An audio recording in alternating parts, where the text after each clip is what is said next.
Hey, what's up, everybody? Horace here with 40 Plus Finance. I came across an interesting story on Yahoo Finance about Wendy's closing like 300 stores, and I thought, you know what? Let's go over it real quick because there were some interesting things that I thought just kind of worth sharing. So here's Yahoo Finance, just at a glance. The company was founded in 1969. Incidentally, that's the year I was born. Yeah, I'm old. Over 7,000 locations worldwide, 6,000 in the U.S., 225,000 employees. System-wide sales back in 24, 14.5 billion, and that was up 3.1%. But the thing I want to talk about is what's going on. I just thought it's kind of interesting. I'm going to scroll up and find that real quick. So one thing I thought was interesting, if you just look at their business model, Wendy's has never been viewed as the low-cost fast food option.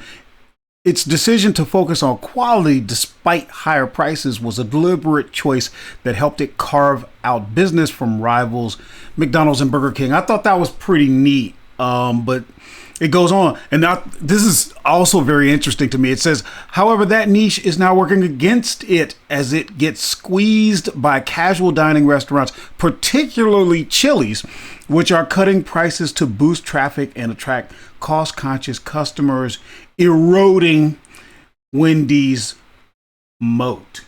So I thought that was kind of interesting, and then it's going to go on. Stay with me. How exactly, or examples of how Chili's is doing this. And before we get into that whole Chili's thing, it kind of mentions here, restaurants are facing heavy price increases. Okay.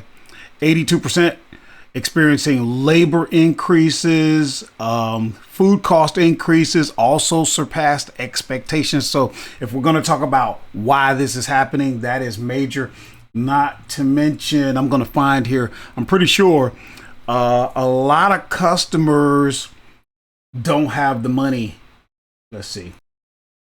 So Cook, the CEO, said Wendy's will make improvements to struggling stores, including adding technology or equipment. In other cases, it will transfer ownership to a different operator or close the restaurant altogether. U.S. food chains have been struggling, to attract lower income consumers in the past few years as inflation has raised prices. Cook said he expects lower income consumers to remain pressured for the rest of this year. So people are just struggling. But let's take a look at what's going on as far as Chili's kind of putting some pressure on them. So listen to this. Chili's decision to cut prices on its burgers to attract more customers has blurred the lines between casual dining and fast food. Chili's 3 for Me deal. I wouldn't know about it because I really don't eat out like that. But Chili's 3 for Me deal even goes as far as to challenge McDonald's head on in its marketing. And they're saying on the website, with 2 slices of American cheese, ketchup, mustard, pickles, sliced onions, and 85% more beef than a quarter pounder with cheese. The big QP really does make other burgers look tiny. And check this out. The 3 for Me deal gives customers an appetizer, beverage, and entree for as little as $10.99, a price that puts it within the ballpark of Wendy's Dave's Combo, which clocks in around $12.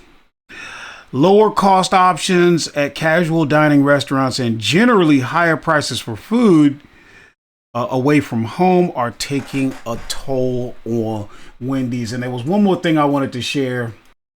Check this out. This is going to be, we need to look at the stock of Chili's. I don't eat there.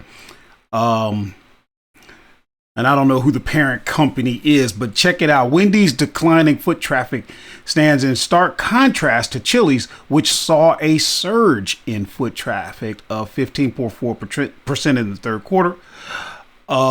Chili's has emerged as a standout in full service dining, delivering strong year-over-year growth. That we got to look at the stock. Strong year-over-year growth in both overall and same-store visits.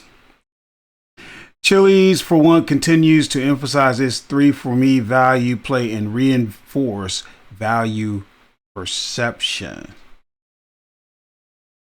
Yeah, I just thought that was interesting.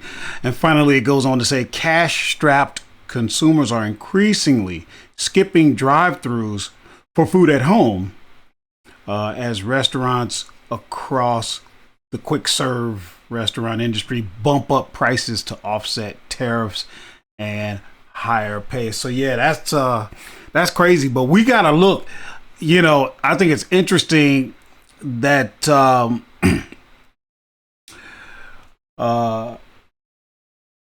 Chili's year over year is doing really good. Matter of fact, let's just take one moment before we get out of here. Let's see who owns them and what their stock is looking like.